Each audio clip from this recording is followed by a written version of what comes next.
자, 오늘은 예레미야 23장 21절에서 32절까지 말씀 같이 봅니다.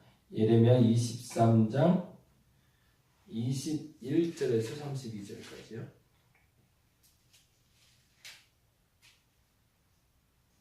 (21장부터) 봅니다. 21장부터 32절까지 제가 읽어드리겠습니다.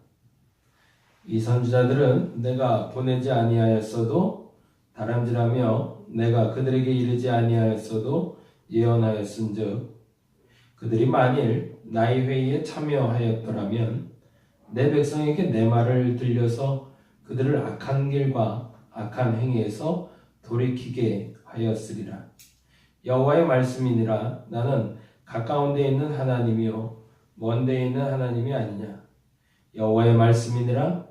사람이 내게 보이지 아니하려고 누가 자신을 은밀한 곳에 숨길 수 있겠느냐. 여호와가 말하노라. 나는 천지에 충만하지 아니하냐. 내 이름으로 거짓을 예언하는 선지자들의 말에 내가 꿈을 꾸었다고 말하는 것을 내가 들었노라. 거짓을 예언하는 선지자들이 언제까지 이 마음을 품겠느냐. 그들은 그 마음에 간교한 것을 예언하느니라. 그들이 서로 꿈꾼 것을 말하니 그 생각인즉 그들의 조상들이 바알로 말미암아 내 이름을 잊어버린 것 같이 내 백성으로 내 이름을 잊게 하려 함이로라. 여호와의 말씀이니라. 꿈을 꾼 선지자는 꿈을 말할 것이요 내 말을 받은 자는 성실함으로 내 말을 말할 것이라. 그가 어찌 알곡과 같겠느냐. 여호와의 말씀이니라. 내 말이 불같지 아니하냐. 바위를 쳐서 부서뜨리는 방망이 같지 아니하냐. 여호와의 말씀이라. 그러므로 보라, 서로 내 말을 도둑질하는 선지자들을 내가 치리라. 여호와의 말씀이니라. 보라, 그들이 혀를 놀려 여호와가 말씀하셨다는 선지자들을 내가 치리라. 여호와의 말씀이니라. 보라, 거짓 꿈을 예언하여 이르며 거짓과 헛된 자만으로 내 백성을 미혹하게 하는 자를 내가 치리라. 내가 그들을 보내지 아니하였으며 명령하지 아니하였나니 그들은 이 백성에게 아무 유익이 없느니라. 여호와의 말씀이다. 무섭죠? 무언가 굉장히 화가 나시는 하나님을 만나고 있습니다. 예레미야 23장은 거짓 선지자들에 대한 이야기가 기록되어 있어요. 이들이 말하는 주 요점은 다음과 같습니다. 17절인데요. 23장 17절에 보니 다음과 같이 이야기합니다. 23장 17절 한번 볼까요? 항상 그들이 나를 멸시하는 자에게 이르기를 너희가 평안하리라. 여호와의 말씀이니라 하며 또 자기의 마음에 완악한 대로 행하는 모든 사람에게 이르기를 재앙이 너희에게 임하지 아니하니라 하였느니라 라고 얘기한대요. 이 거짓 선지자들이 하는 행동 중에 그리고 그들이 하는 말 중에 들어있는 유독 중요한 단어는 너희가 평안하리라. 그리고 또 하나 재앙이 너희에게 임하지 아니하리라. 이 두 가지 이야기를 들은 하나님이 화가 나셨다는 거예요. 너무하지 않냐? 그러면서 하나님 얘기하기를 17절 이야기에 대한 반론으로 21절에 이렇게 얘기하시는 겁니다. 이 선지자들은 내가 보내지 아니했는데 다름질한대요. 내가 뭔가를 하지도 않았는데 열심히 뛰어간다는 거죠. 내가 그들에게 이르지 아니할 수도 예언하였대. 심지어는 22절에 다음과 같이 이야기합니다. 그들이 만일 나의 회의에 참여하였더라면 내 백성에게 내 말을 들려서 그들의 악한 길과 악한 행위에서 돌이키게 하였으리라. 그러니까 결국에 이거는 하나님이 그들에게 알려준 얘기가 아닌데 그들이 자의로 그들 생각에 그들의 편의로 그들의 필요에 의해서 한 이야기라는 거죠. 함부로 제가 이런저런 평가나 판단 안 하려고 하는데 나를 위한 예배를 드리는 사람들이 종종 있습니다. 이 말이 굉장히 중요해요. 우리는 예배를 왜 드리는가를 잘 눈여겨봐야 되는데 왜 기도를 하는가? 왜 은혜 받고 싶은가? 그 중심이 무엇인가가 너무 중요합니다. 종종 우리는 우리의 주변에 나를 위한 예배자를 만나게 됩니다. 나의 목적을 성취하기 위해서, 나의 필요를 채우기 위해서, 그리고 똑바로 나의 것들을 만들어 가기 위해서 우리는 예배합니다. 뭐가 잘못된 거죠? 주체가 잘못된 거죠. 그러다 보니까 내 마음에 들지 않는 예언, 내 마음에 들지 않는 말씀, 내 마음에 들지 않는 생각들은 정말 무서운 생각인데 하나님 뜻이 아니라는 거예요. 그건 내 거 아니라는 거예요. 하나님은 오직 나를 사랑하셔서 내게 평안을 주시고, 하나님 오직 나를 사랑하셔서 나를 평탄하게 하시고, 하나님 오직 나를 사랑하셔서 나로 행복해 하신다 라고만 말해야 그것이 하나님이지, 내가 너로 말미암아 징계하리라, 내가 너로 말미암아 이러이러한 잘못에 대해서 내가 꾸지라 말이라 라고 이야기하시면 그 하나님은 나의 하나님이 아니라고 말한다는 겁니다.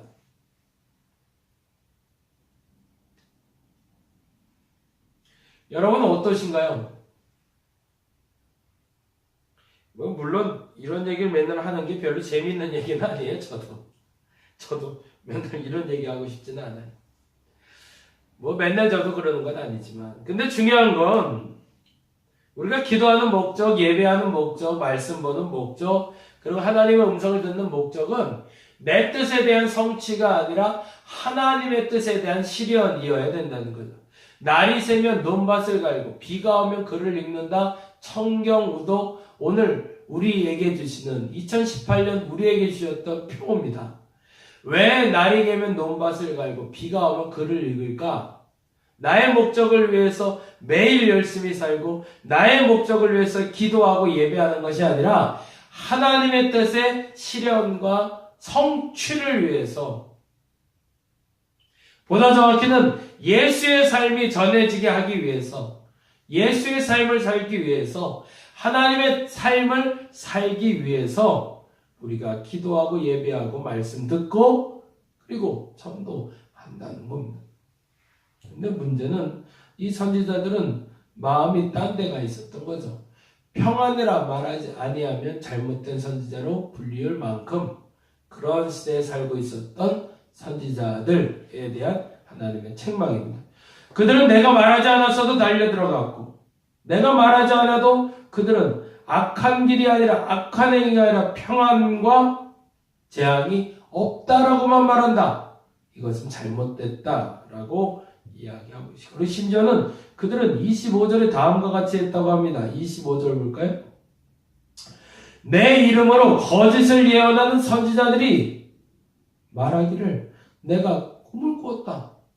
심지어는 내가 하나님의 음성을 들었을 뿐만 아니라 내 꿈에 하나님이 나타나서 너희에게 이렇게 말하라고 얘기했다. 그러면서 평안하다, 좋다, 좋은 게 좋은 거다 라고 말하라고 했다라는 거죠. 그런데 여호와의 말씀은 달랐대요. 그게 29절인데, 여호와의 말씀이니라 내 말이 불같지 아니하냐? 바위를 쳐서 부스러뜨리는 방망이 같지 아니하냐? 무슨 얘기일까요? 내가 너희에게 말하는 대로 평안 자꾸 얘기하는데 나는 너희에게 지금 평안을 말하려고 하는 것이 아니라 뭐를 말하려고 한다? 하나님은 방망이다. 심지어 바위를 쳐서 부서뜨리는 방망이다. 너희들의 잘못에 대해서 잘못이라 말할 수 있는 하나님이고 그 하나님으로 지금 너희에게 왔다는 거죠. 그리고 나서 이렇게 얘기하고 있습니다. 33절부터 40절까지 8번 반복되는 단어가 있는데 엄중한이라는 단어가 나와요. 심각하게 중요한 이야기가 뭐냐? 그렇다면 예레미야 너가 알고 있는 하나님의 뜻은 무엇이냐 이거죠. 거짓 선지자가 그렇게 얘기하고 있다 그러면 그러면 참 선지자라고 말하는 네가 말하고 싶은 건 뭐냐? 그게 바로 33절부터 40절에 있는 엄중한 말씀인데 그게 두 가지로 표현이 됩니다. 첫째 33절 읽어봅니다.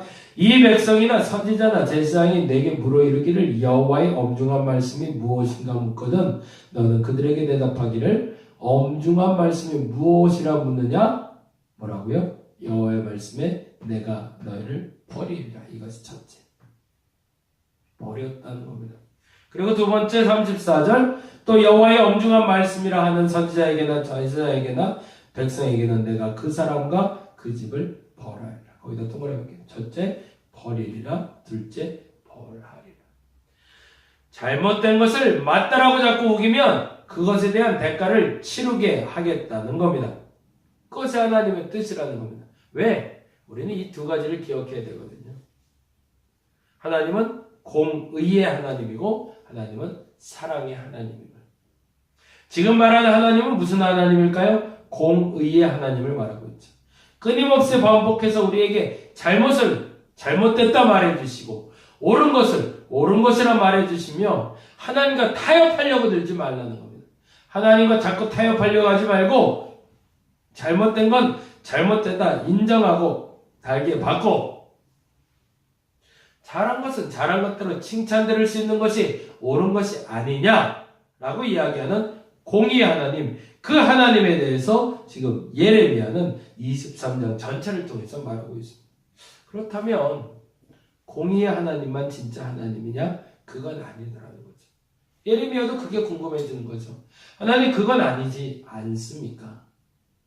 버려지는 사람도 있다면 그러면 담겨지는 사람도 있을 거 아닙니까? 버려지는 사람이 있다면 하나님이 챙기는 사람도 있지 않냐? 100%다 버려지는 시간만 있는 것이 아니라 하나님이 채워가는 시간도 있지 않는가? 그 물음에 대한 답이 바로 24장입니다. 24장에 다음과 같은 이야기가 나오는데요. 시대적인 배경이 다음과 같대요. 거기는 줄을 좀 쳐놓으세요. 나중에 봐야 되거든요. 볼게요. 24장 1절 바벨론의 느부갓네살 왕이 유다 왕 여호와김의 아들 여고냐와 유다 고관들과 목공들과 철공들을 예루살렘에서 바벨론으로 옮긴 후에 여호와께서 여호와의 성전 앞에 놓인 무화과 두 광들을 내게 보이셨는데 심각한 고민에 빠지게 된 거죠. 거짓 선지자들은 평안이다 평안이다 얘기하고 재앙이 없다 재앙이 없다 얘기했는데 느부갓네살 왕이 여호와김 시대에 여고야와 유다 교관들과 목공들과 철공들을 예루살렘에서 바벨론으로 옮겨 가버렸다 이 겁니다. 뭐죠? 그들은 평안이고 그들은 재앙이 없을 거라 얘기했는데 평안이 아니라 재앙이 왔고 그 재앙 때문에 심지어 예루살렘에서 왕의 아이와 황제의 아들과 왕의 아들뿐만 아니라 유다의 고관들과 그리고 심지어 목공과 철공들이 사로잡혀가는 포로로 잡혀가는 일이 벌어졌다는 거죠. 그들의 예언이 잘못된 게 결론이 난 거죠. 근데 그때 거짓 선지자들은 기도를 멈추지만 예루살렘에서 기도하는 예레미야는 기도를 멈추지 않습니다. 그리고 다음과 같이 외치는 거죠. 나는 무엇이라 기도해야 되는가? 그때 하나님이 보여주신 것이 여호와의 성전 앞에 놓인 무화과 광주리 2개를 보았대요. 근데 그 광주리가 이렇게 되어 있네요. 2절에 보니까 한 광주리에는 처음 익은 듯한 극히 좋은 무화과가 있고 한 광주리에는 나빠서 먹을 수 없이 극히 나쁜 무화과가 있더라. 아, 구별됐네요. 그래서 한번 하나님이 이렇게 물어보십니다. 여호와께서 내게 이르시되 예레미야야 내가 무엇을 보냐? 네가 보고 있는 게 뭐냐? 그랬더니 예레미야가 대답합니다. 무화과인데 하나는 좋고 하나는 나쁩니다. 그러자 주께서 이야기하십니다. 이게 뭔지. 보세요. 참 재밌어요. 5절 6절입니다.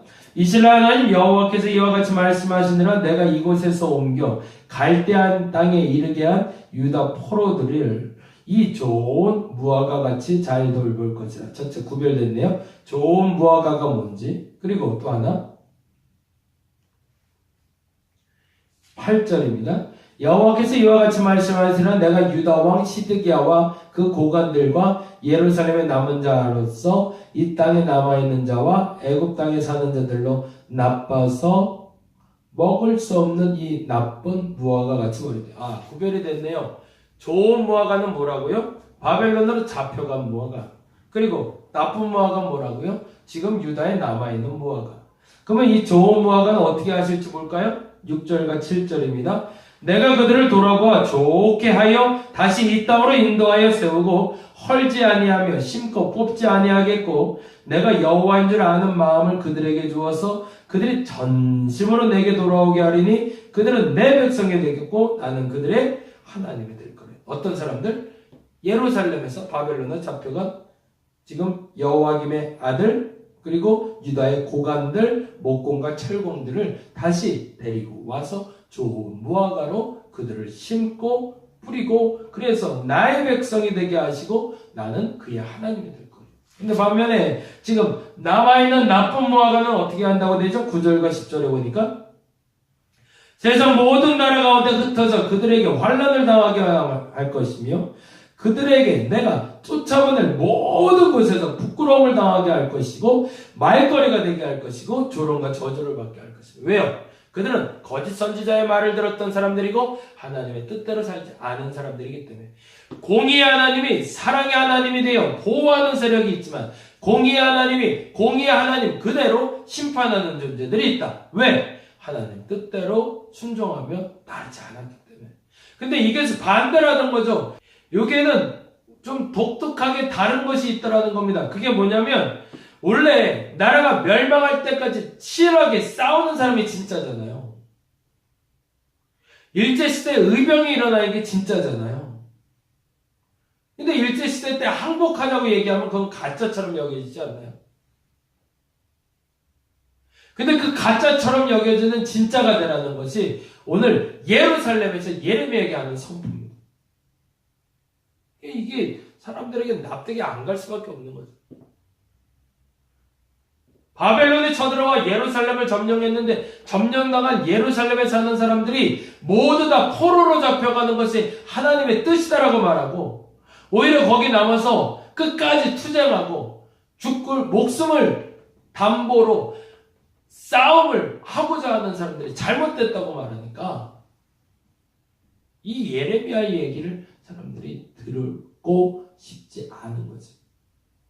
근데 예레미야는 다음과 같이 이야기하는 거죠. 너희가 항복하고 포로로 잡혀가는 것이 하나님의 뜻이다.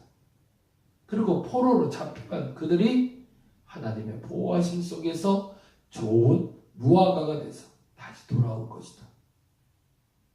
근데 만일에 지금 전쟁을 선포하고 목숨을 걸고 싸우게 되면 모두 멸망하리라. 그것은 나쁜 무화과다. 그리고 심지어 다음과 같이 이야기합니다. 25장 12절 볼까요?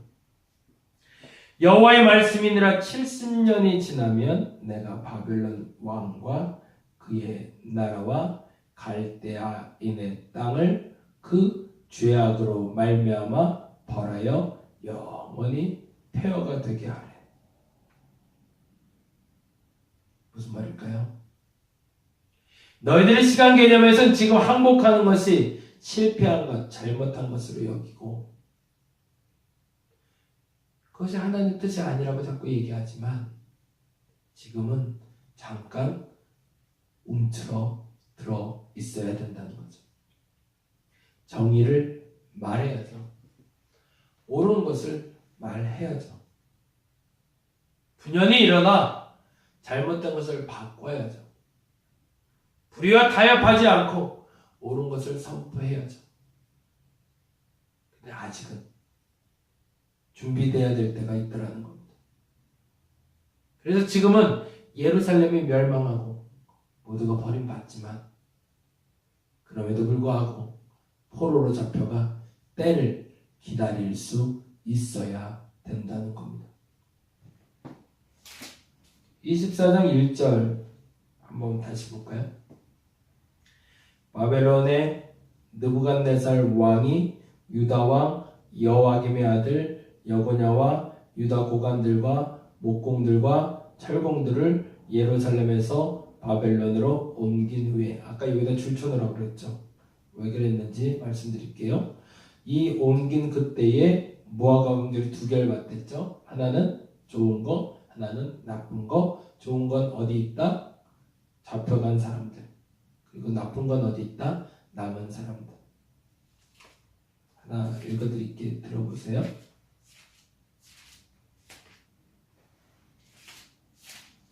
제가 본문 하나 찾아서 읽어드릴 건데요. 어디에 속하는 건지 한번 보시기 바랍니다.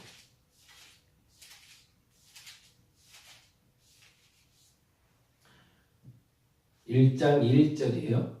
유다왕 여호와김이 다스린 지 3년 되는 해에 바벨론 왕 느부갓네살이 예루살렘에 이르러 성을 에워쌌더니, 아까 25장 1절과 만나죠.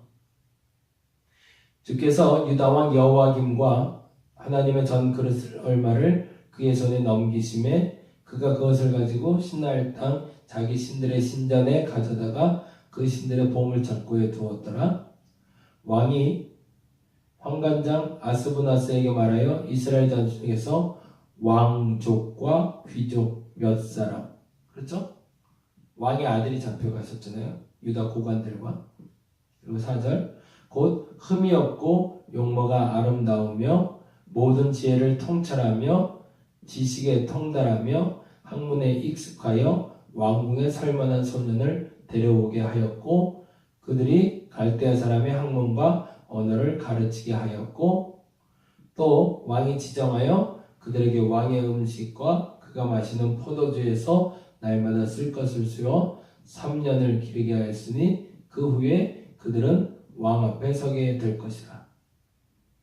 어디를 읽고 있는지 아시겠나요? 이거 한 절 더 읽으면 아실 거예요. 6절인데요. 그들 가운데는 유다 자손 곧 다니엘과 하나냐와 미사엘과 아사랴가 있었다니. 아까 좋은 무화과가 뭐라고 그랬죠? 포로로 잡혀간 사람들. 그들 중에 누가 있대요? 다니엘, 하나냐, 미사엘, 아사랴. 우리가 아는 대로 벨드사살, 사드락, 메삭, 아벳느고라고 불렸다. 그 하나님의 사람들이 여호와김 시대에 예레미야 예언과 같이 좋은 무화과로 바벨론에 심겨진 겁니다. 오늘 본 말씀 중에 이런 말씀이 있었어요. 23장 23절에 여호와의 말씀이니라 내가 가까운 데 있는 하나님이요 먼 데 있는 하나님은 아니냐라는 말이에요. 하나님 가까이 있는 이유가 뭘까요? 나를 지키시기 위함입니다. 하나님이 멀리 계신 이유가 뭘까요? 나를 지키기 위함이십니다. 때로는 가까이서 나를 지켜주십니다. 때로는 멀리서 나를 지켜주십니다. 때로는 아무 말 없이 나를 지켜주시고 때로는 수다스럽게 나를 지켜주십니다. 때로는 참 행복하게 나를 지켜주시고 때로는 참 불행한 듯 보이게 나를 지켜주십니다. 하나님은 가까이 혹은 멀리서도 나를 지키시는 분이시기 때문입니다. 급하게 다니엘을 바벨론으로 옮기셨던 그 하나님이 저와 여러분을 어디로 보내실지 모릅니다. 그러나 여러분이 좋은 무화과이기에 그곳에 가라 하시면 갈 수 있어야 됩니다. 그곳에 서라 하면 설 수 있어야 됩니다. 그 말을 하라 하면 할 수 있어야 됩니다. 그것은 하나님이 여러분을 지켜주고 싶은 마음 때문입니다. 오늘 그 하나님의 마음을 알아서 하나님이 가라 하시는 것, 하나님이 멈추라는 것, 그곳에서 가고 멈출 수 있는 저와 여러분이 되기를 간절히 바랍니다. 기도하겠습니다.